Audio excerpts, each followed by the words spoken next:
Now available in paperback and e-readers, John Haynes' Illuminati, the man who rules the world, takes on the head of the global elite in this all-new action-packed John Haynes series adventure. Get your copy of John Haynes' Illuminati in paperback and e-readers at Amazon.com and online booksellers everywhere.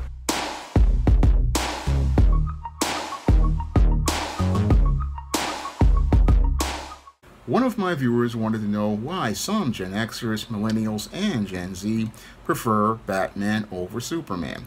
Now, the viewer says that some people say that they could relate to Batman more than they could relate to Superman, and they would always hear that Superman being a Boy Scout and thought that the Frank Miller Dark Knight Returns basically changed people's perception of Superman because he was this guy who basically was working for the government.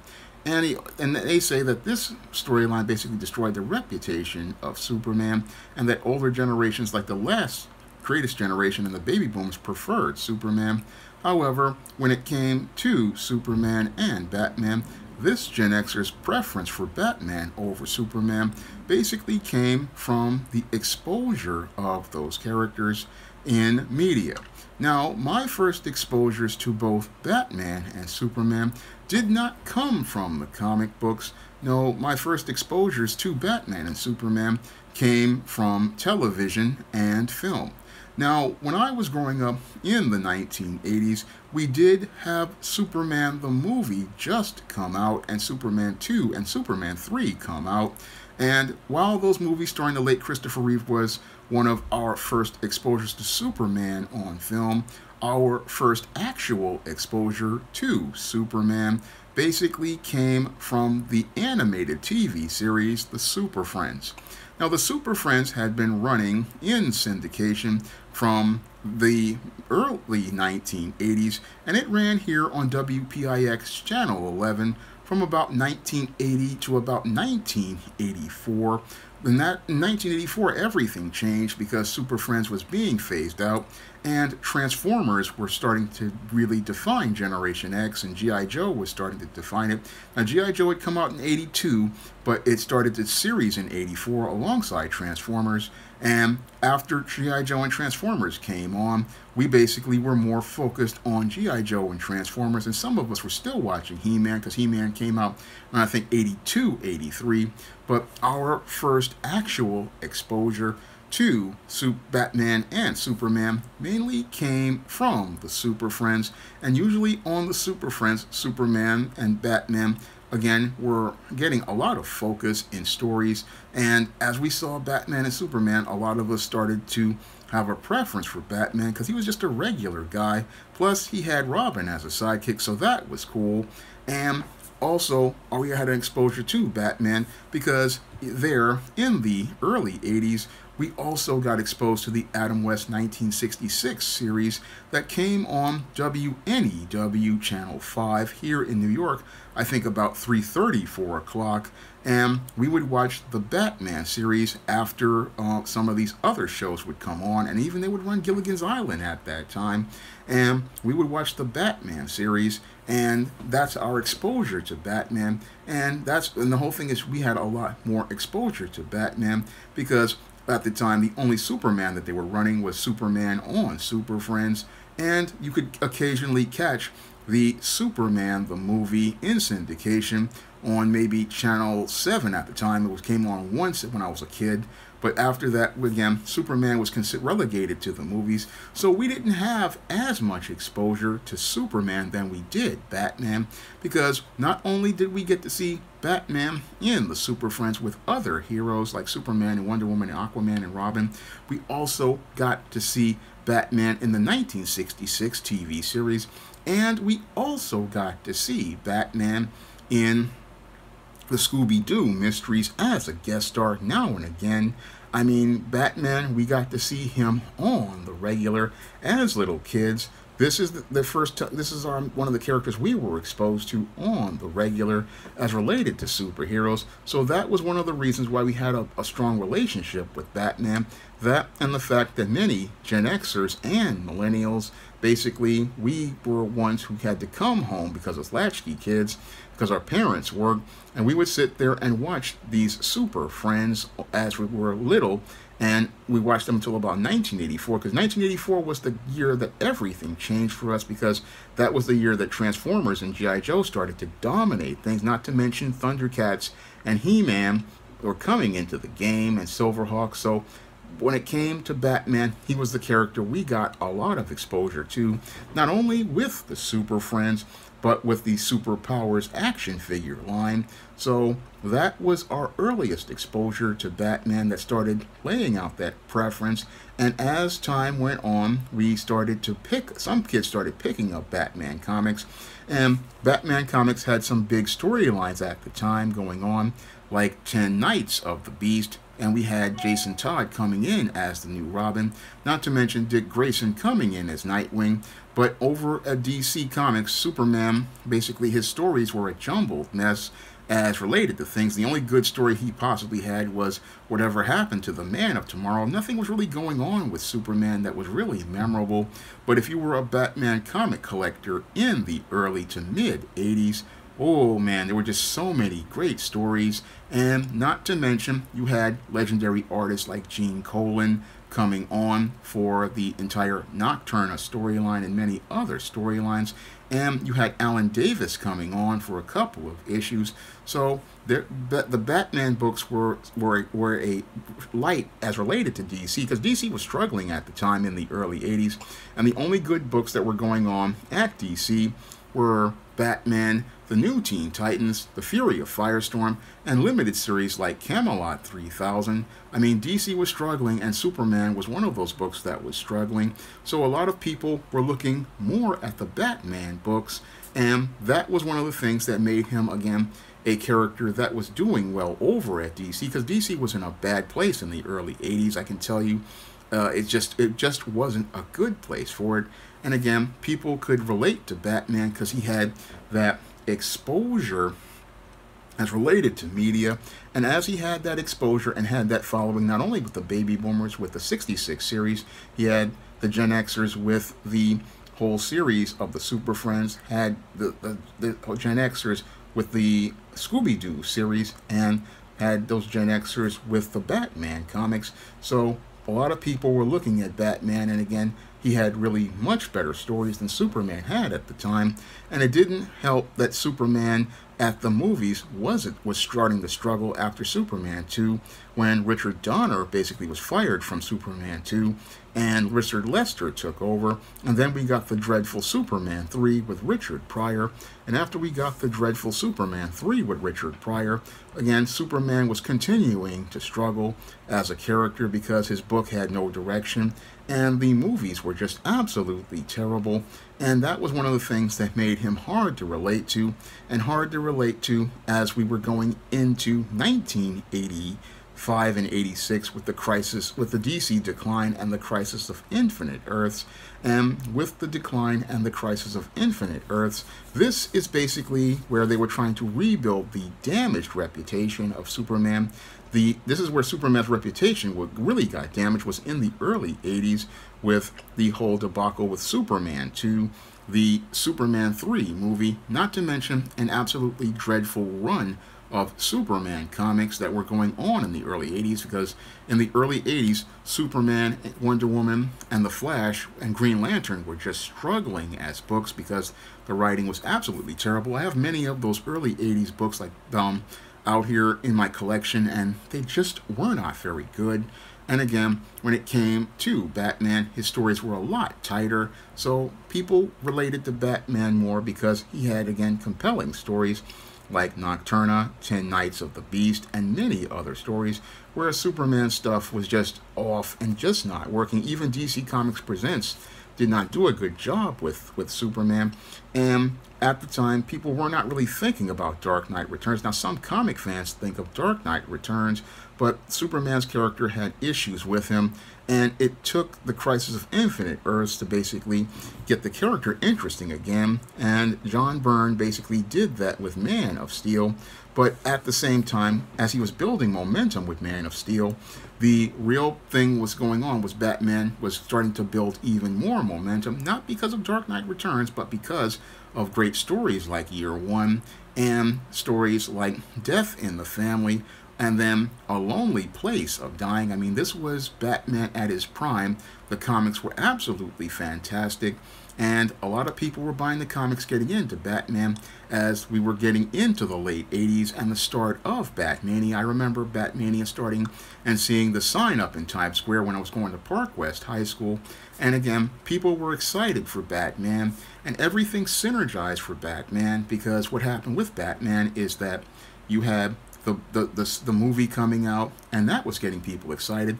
The comics were just absolutely fantastic. You had guys working on the comics, great creators like Jim Starlin and Jim Aparo, and the late Jim Aparo, who is one of the greatest Batman artists of all time. I would say he's a GOAT Batman artist. I mean, you had so many great comic storylines coming out for Batman, and if you're a Gen X comic collector, you know that just everything that was going well over there. But Superman was in the middle of a rebuild with John Byrne, so it was kind of harder for new readers to get into Superman because his reputation had been damaged by bad writing. But Superman was starting to get on track, but he needed time to get on track. You had creators getting him back on track. You had John Byrne on the Superman book. You had George Perez on Action Comics. They were putting this character back together, and that was one of the things that basically made Superman less popular than Batman, because Batman had a head start as a character, and as he had this head start, he was able to connect with younger generations, like many of the Millennials and Gen Z. He was able to connect because he had that Batmania that really got people excited for the Batman character and got people into his stories, and the kids were coming into it from not only the Super Friends and the old Batman show, but in 1992, what really got a lot of kids into Batman was Batman the Animated Series. Now, Batman the Animated Series was revolutionary in the fact that we were getting more complex storytelling and beautiful animation in shows that basically felt like 30-minute episodes of a theatrical program, and it had theatrical voice acting, so people really could get into Batman because the Batman the Animated Series had just compelling storytelling. Now, Superman was still, again, trying to get out of the gate, and eventually he did get out of the gate in 1996, I believe, with Superman the Animated Series, which was a fantastic series in its first season, but the first season had the problems in that they were trying to just build that world and make it a contrast to Batman's world, but it was only in the second season that Superman started to pick up. Superman really didn't pick up until the second season when they brought Darkseid in the Batman Superman adventures, I believe, and when they brought Darkseid in, you finally had that heel that could make Superman get over, because he was basically taking on guys who were mostly jobbers as related to the Rogues Gallery. They didn't even dig deep into the Rogues Gallery. We didn't get Silver Banshee. We didn't get any of the newer villains, and we didn't get that threat that would make Superman compelling. Not to mention, with Superman the Animated Series, again, the writing was just trying to get itself together, and things didn't kick off until the second season, and the third season with Darkseid and Legacy, which I consider to be one of the best Superman stories ever written for television. And Superman, again, his problem is not that his character's the problem, it's just that he had problem building momentum, and building that momentum that would allow him to be this relatable guy. Now, see, people say Superman's a problem because he's just really boring, but the problem with Superman is that it's hard to make antagonists that can drive his conflict, and it's a real challenge to make characters that can drive his conflict. But if you're a seasoned writer like myself, and you've worked with very powerful characters like I've had with Isis and Esteem, you find that the best part of making this character interesting is not to focus on the super, but to focus on the man, and focus on the man and the man's moral position, and the man's moral position being challenged by those that can challenge and make him really think about his ethics, because that's what makes Lex Luthor work well against him, when you have that psychology there. Same thing with Darkseid, where you have an absolutely evil person who can basically challenge his moral position. And that's where you get Superman to become a more compelling character. But Batman has a lot of that built in with the psychology for the older viewers and the action and adventure for the kids. So Batman already had a leg up and again was able to sell to Gen Xers, Millennials, and Gen Z. A lot of us basically could relate to Batman because we got a lot more exposure to Batman. And it really doesn't have anything to do with him being a Boy Scout, because I really liked a lot of the second season Superman the Animated Series episodes where they had him getting challenged by Maxima, they had him challenged by Livewire, they had him challenged by Darkseid. When you get the right rogues gallery on, Superman can be a great character, not to mention the Superman that they presented in the old Superman the Animated Series basically showed us a Superman who was more human and had relations with people, and that really helped the character out. It really helped us see that was more to the character than what was presented, and that's what, again, people liked about Superman, is that he represents the best of humanity as related to ideals, whereas Batman represents the best as related to what is real as related to real people. And both characters are awesome characters, and they represent the best of humanity, both of them, Batman and Superman. But a lot of us, again, we got exposed to Batman at an early age, and that's what leads to a lot of us having that preference, because they don't really make a lot of Superman material because he's a very hard character to work with if you don't know how to work with the character. Now with Superman, again, you really want to focus on the psychology. You really want to focus on the man and not the super, because what makes the man powerful is his strength of character. I mean, what makes Superman a hero is the fact that he's willing to do good, and the thing that's the values that Martha and John taught him as an early age. That's what makes Superman, the hero that he is his values and the things that make him a man.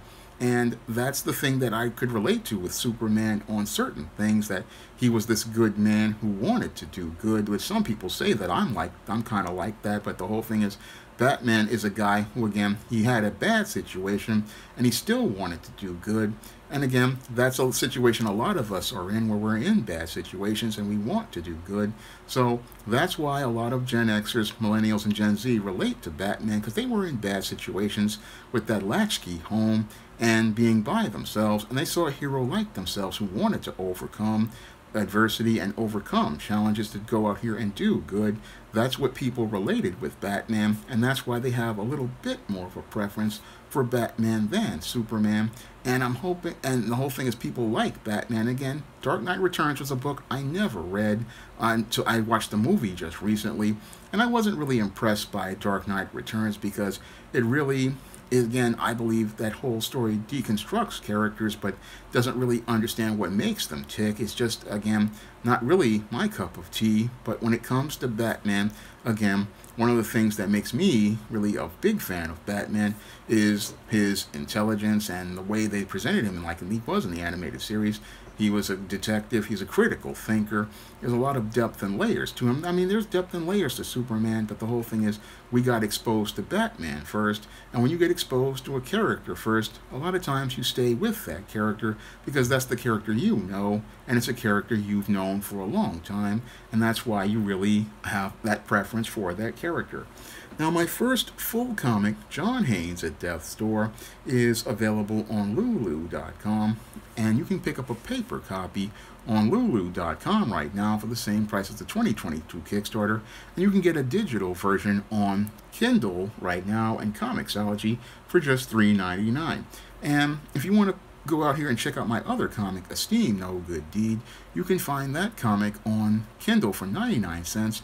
You can pick up a paper copy in Esteem Blast from the Past. And if you want to check out the action-packed fantasy of the SJS Direct Universe, you can check out those action and adventure for all ages in the ISIS series, the Esteem series, and the John Haynes series. And you can also find SJS Direct Universe books with a bit more PG-13 content, like the Spinsterella trilogy and my vampire novel Eternal Night.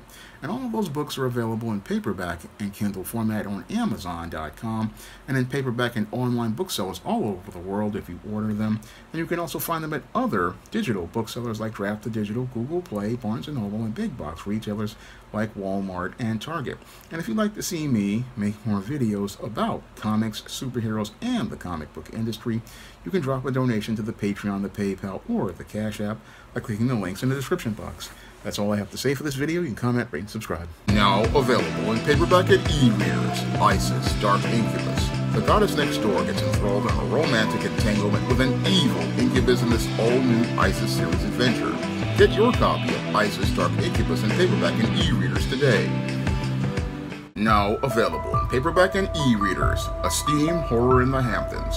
The aspiring angel tries to escape a house of horrors in this action-packed, all-new Esteem series adventure. Get your copy of Esteem Horror in the Hamptons in paperback and e-readers at online booksellers everywhere. Support Black-owned and Black-operated digital broadcast media. www.niceradionetwork.com. Nice Radio Network, broadcasting 24 hours a day, 7 days a week.